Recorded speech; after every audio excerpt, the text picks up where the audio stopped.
I submitted my idea for a sanding robot to smooth large beams automatically as my senior capstone design project in college. The following video is a showcase of our work over the course of this fall. Enjoy. How do we start? Over here. I'm taping. Normally I just start introducing us, what we do.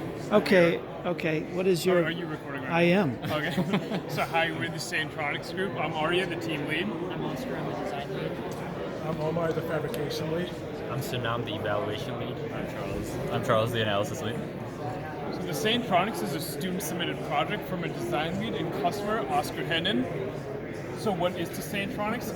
The Sandtronix is a robot that automatically sands heavy timber wood, which is wood that's 5 by 5 inches or larger. Our product aims to fill a gap in the market where other products are either very expensive or tedious to use, like that hand sander over there. This product aims to speed up the process for small and medium-sized companies, as well as the woodworking industry. This is a video showcasing the previous iteration of the Sandtronix. As you can see here, the sander is placed in the center, and it's able to move up and down the beam. This semester, our goals were to solve 3 key design problems in this iteration.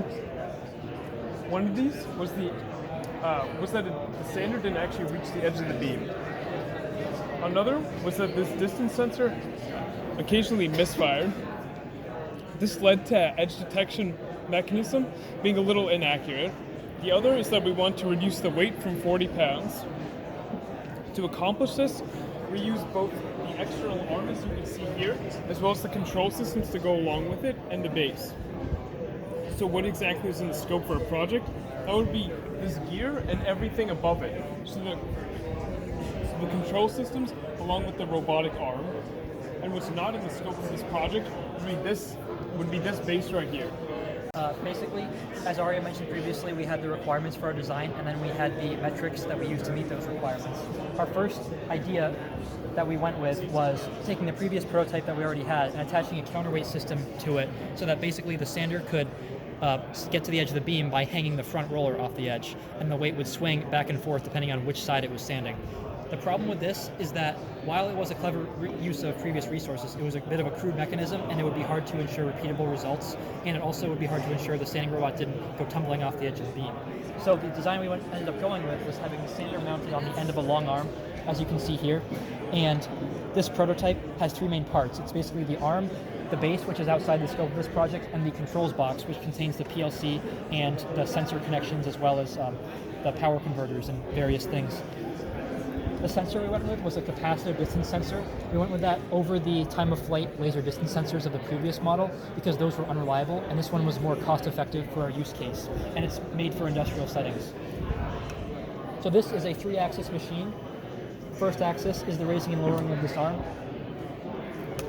The second axis is the rotation of the gear, and I'm going to rotate it all the way around so that we can start the automatic sequence. And the third axis is the drive motors forward and back like this.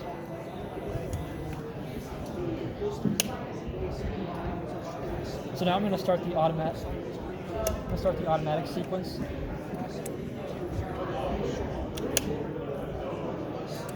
And in order to do that, I have to start the machine up again.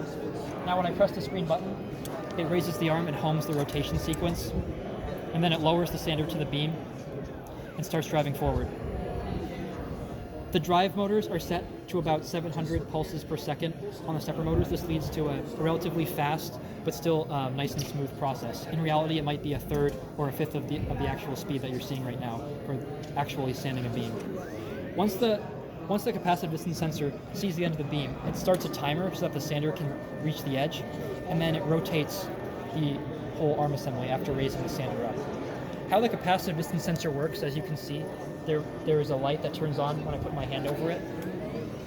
And what that does is it's basically sending out an electromagnetic field below the sensor, and it can basically tell up to 30 millimeters away whether there's material with a dielectric constant of more than 0.5 or so, and wood has a higher dielectric constant than air, so that once it's only detecting air, it knows to turn off. and that's what starts the timer in the program and leads to the sequence being started. The outlet for the sander, which would normally be on, which is not on right now due to demonstration purposes, it's powered off of this limit switch. Basically, whenever this limit switch is not pressed, it activates a 120 volt relay that powers this outlet on. And so right now the sander would be activated, but when the arm is fully raised to touch this limit switch, it would not be activated. And that's the basic rundown of the design of this prototype. This is a quick video showcasing if the sander was on. So as you can see here, the sander is turned on, and this is just a basic program to demonstrate the purposes of what the Sandtronix would do. So as you can see here, it's swiveling back and forth, and then once it reaches the end of the beam, you'll see the capacitive sensor react to the edge detection, and then lift the arm up. Then it lifts up right there. So I want to discuss some of the engineering standards that influenced our design. The first standard is an IEC standard, which required us to create this cover for the PLC. This keeps sawdust off the electronics, which has a potential to ignite.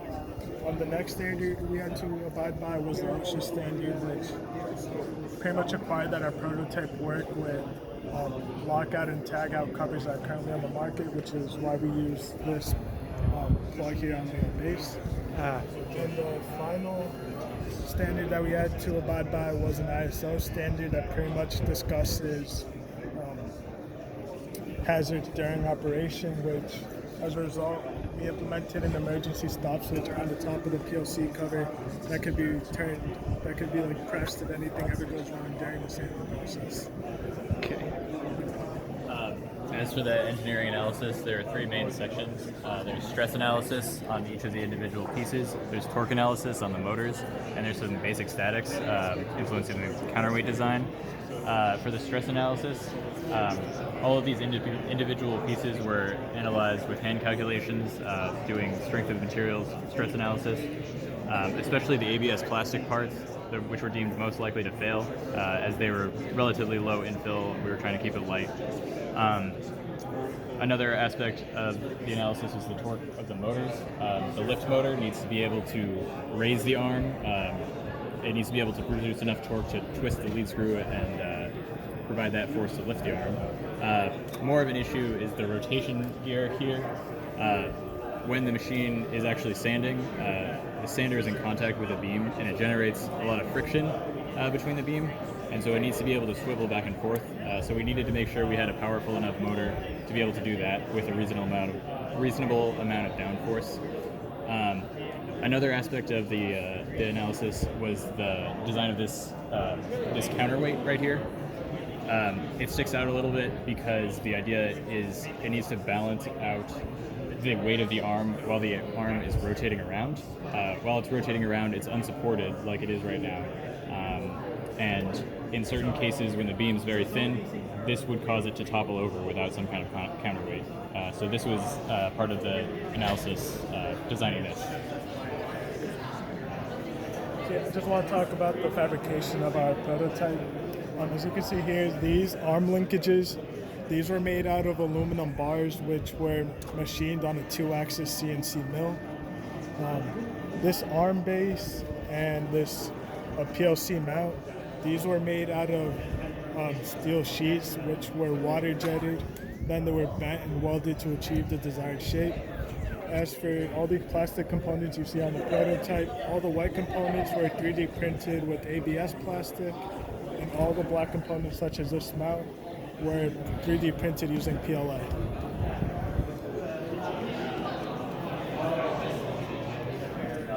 For the evaluation, these are our final design specifications, and as you can see by the green color, we were able to hit all of the target values from our house of quality. The first test that we did was a sensor reliability test. This was done to show that choosing a different type of sensor was the correct design choice. We tested this by just pushing the prototype to the edge and seeing whether the sensor would detect it or not. And we can say with 95% confidence that the new capacitive sensor that we picked was better than the old laser distance sensor. The second test we did was measuring the beam surface friction coefficient before and after using both of the prototypes. The purpose for this was to show that this new sander is able to retain the previous sander's core functionality, which is to sand the surface. The way we tested that is by placing a block on top of the beam and measuring the amount of force required to move it before and after using the sander. You can see the results in these two graphs. This is the previous prototype and this is the current prototype. We analyzed the results using a simple two-test analysis, and we were able to conclude that there is no significant performance difference between this prototype and the current prototype, which is what we expected and wanted. The third test was a simple load test where we added weights on the prototype to see how much additional weight the motors could handle, and we were able to conclude that the motors can handle an additional 8.8 pounds at the end of the arm and 13.2 pounds above the gear without any issues. So what we were able to accomplish is both the control system as well as the external arm. And as time allowed, we were also able to make a significant amount of progress on the base as shown, where we can have it move automatically up and down the beam. So what we recommend to our customer Oscar in the future is to create a debris collection system or a vacuum system to make sure that the workspace is clean and to reduce health risks. On top of that, also create an interface that allows you to cycle between various wood widths. Thank you. Thank you. Good job. Good job, guys.